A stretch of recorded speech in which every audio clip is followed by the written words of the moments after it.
play something for us.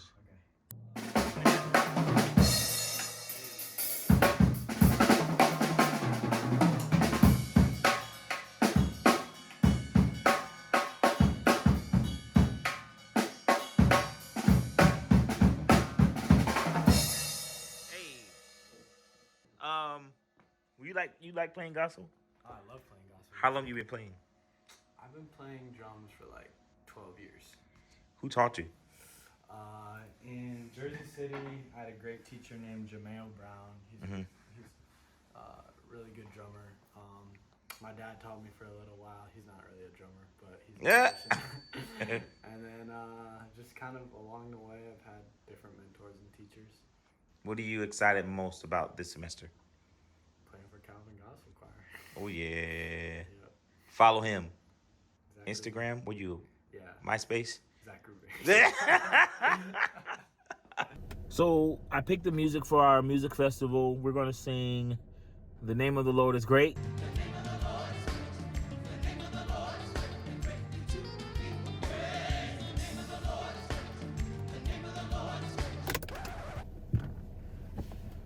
The Name of the Lord is Great is by Eddie James. I like this song because it's not only just peppy, it's a good song to get everybody moving, but it's got that anthem feel. It's got that gospel kind of Ricky Diller thing going.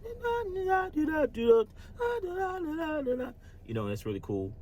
The next song we're going to sing is Jehovah Sabaoth, God of Angel Armies by Donald Lawrence.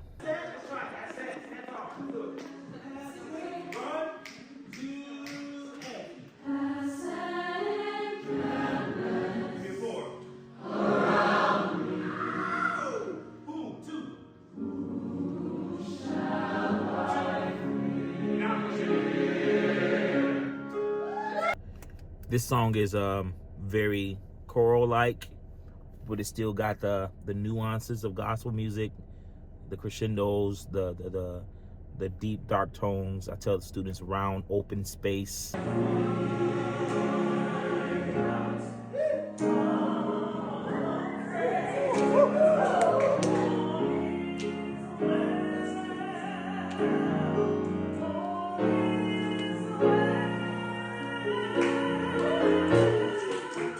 Putting the H-A, afraid, I'm not afraid. Anyway, yeah, you get the point.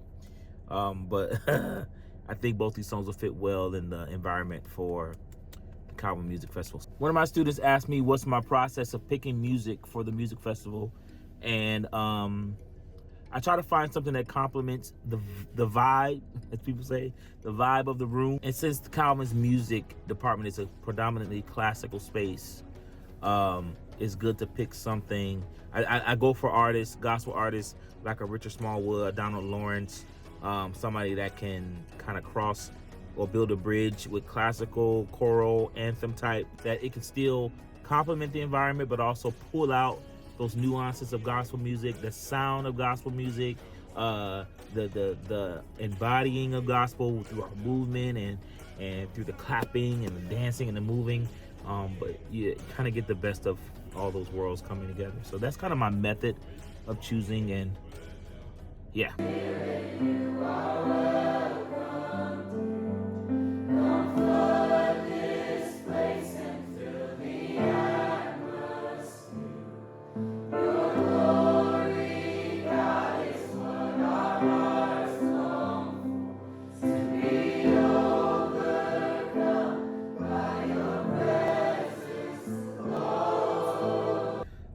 Today we are moving into our gospel choir retreat, and I'm on the way to pick up our guest clinician, Ruth Naomi Floyd. She's out of the Philly area, and she's a prolific composer, writer, artist, jazz musician, gospel musician. She's an educator. She's world renowned, and I met her this past March at an event down south with the Calvin Institute of Christian Worship. We did a pilgrimage tour. You can see some of the work she's done here. She has multiple jazz compositions around the writing and the works of Frederick Douglass. So check it out in your spare time. Check her out on social media. Yeah, you're in for a treat. So that's the biggest thing I had when I was the gospel choir at my college. They're like, there's not enough message, and it just goes over and over again. And then I use the Psalms. How long, Lord? Nah, that's a word right there. That's so true. The Psalms, so much so that Jesus, at the pinnacle of the gospel, sings a song of the ancient text. So in the Garden of Gethsemane, on the cross, that he's singing those songs and repeating them because it's through that repetitive that you understand. Anything else, in multiplication, there's no problem with repetitiveness. In science, it's a way to learn. It's a way. But when it comes to this music, because of that tension, because of the history of this music, and the reality is that, and I hope you don't mind, I'm spending a nice chunk on the spirituals, because they got to understand the root. That this isn't just feel good and emotions that it cost, but it's that where everywhere else you run drills and track, you do everything else. But when it comes to this music, all of a sudden there's a problem. There's a problem. That's good, Ruth. Gregorian chants. I think I'm saying Gregorian chants. Yep. So true. Handel's Messiah. Hallelujah, hallelujah, hallelujah. Don't play with me. really, with a lot of grit. It's not pretty. It's beautiful, but it's beautifully gritty. All right, so here we go. Now we need a little crescendo on that end. When you bring in the vibrato, bring in the volume. But what is crescendo? It is one of the most underutilized and under-executed techniques in vocal music. Wade in the water, God's gonna trouble the water.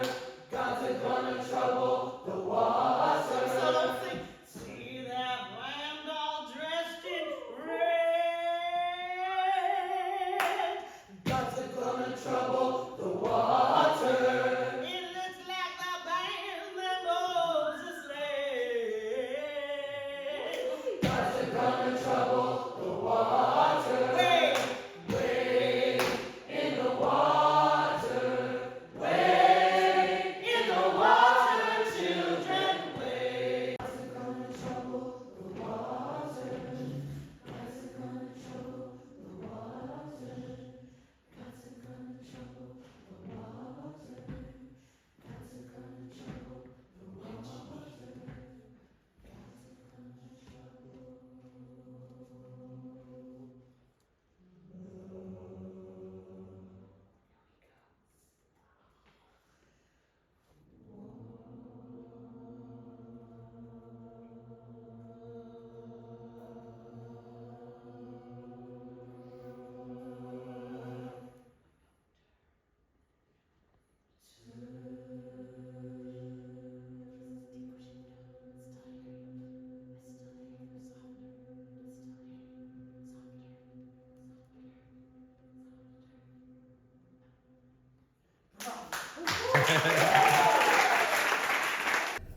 We had such a great time with Ruth today.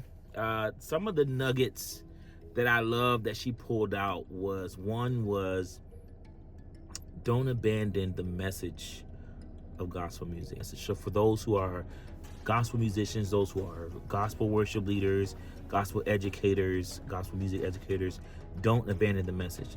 The rhythms are great. The dancing and moving around is great. The riffs, the runs are great.